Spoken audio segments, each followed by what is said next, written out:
লক্ষ্য করুন এই চিত্রে এ বি সি ডি চতুর্ভুজের এবি বাহুর দৈর্ঘ্য 12, এডি বাহুর দৈর্ঘ্য 14, সিডি বাহুর দৈর্ঘ্য 13 হলে বিসি এর দৈর্ঘ্য কত তা আমাদেরকে নির্ণয় করতে হবে। এখানে এ কোণ সমকোণ এবং বি কোণ সমকোণ।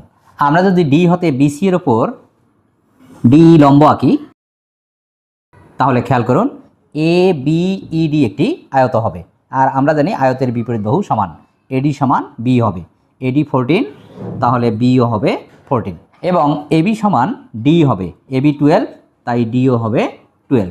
এবার খেয়াল করুন এই ডিইসি একটি সমকোণী ত্রিভুজ যার অতিভুজ সিডি এর মান হচ্ছে 13 এবং অপর বাহু ডি এর মান হচ্ছে 12। আমরা পিথাগোরাসের উপপাদ্যের সাহায্যে ইসি এর মান বের করতে পারি।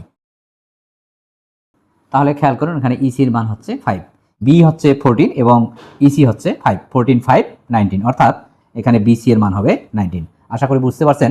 ভিডিওটি ভালো লাগলে টাইমলাইনে শেয়ার করে দিন।